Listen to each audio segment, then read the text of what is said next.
Welcome to the Short Funk Podcast. I'm Tom Barbalet, and today I'd like to talk a little bit associated with some of the migraine medication that I have to take. There are 3 levels of the migraine medication. In fact, they're actually separate meds for each level. The first is a daily pill that I have to take, which just basically gives me a level of normal.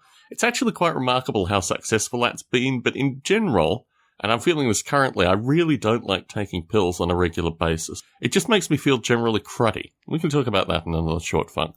The second pill that I take is if I have even the twinges that a migraine might be occurring. That is a relatively insipid pill. It's just something that I take. Doesn't give any ill effects. And the final pill that I take if the migraines continue to a greater level is a synthetic opiate. And, well, I used to say 1 out of 3 times it would give me, just a kind of disconnected, I don't know what one would call it, like a Valium-like feel. I took Valium on 2 occasions associated with, let's just say, some particularly nasty flights. In any case, the third one can leave me in a state which I don't feel is particularly appropriate. It's kind of fuzzy-haired, it's just not me, basically. I feel disconnected, even more disconnected than I normally am, and it makes it difficult to do things like work, heavy coding, this kind of stuff. Anyway, it's with this backdrop that I found myself in the state with not even a entry-level migraine, kind of like a mid-level migraine, going into the start of recording model rail radio. And I was somewhat hesitant to take it, but I took a half dose, which is normally lightheaded, but not necessarily disconnected. And I went into the process of recording model rail radio. At the 2-hour mark, maybe just before the 2-hour mark, I realized that even though I'd only taken half of this pill, I was still pretty heavily affected by it. And it was going into a conversation with a gentleman who I like to talk to primarily because he holds one of those most interesting characteristics that he answers questions without a preamble, without an introductory preamble. And then the answer. He doesn't have that part of the conversation. He just starts with the answer. And it's a quality which I really like. It fascinates me. I've talked to others about it. It's not a quality that I necessarily have. I have post-production as my quality in these circumstances. But I realized through this conversation that I was getting pretty disassociated with the whole thing. I mean, I do have a somewhat cultivated perception of reality.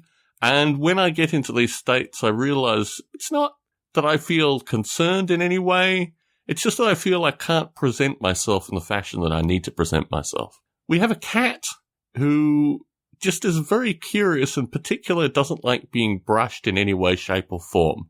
And when another cat passed away, we had small dose Valium, kitty Valium, that we still had left over. And in the means of an experiment, we thought, and this will illustrate why we basically got what we deserved in these circumstances, that we would provide one of these pills to this cat that doesn't like being brushed to see what happens. This cat went feral wild, claws and all.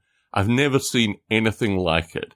For an experience which should be a nice, relaxing experience, this cat fought back with all his might. He basically clawed himself up me, shredded good portions of my arms.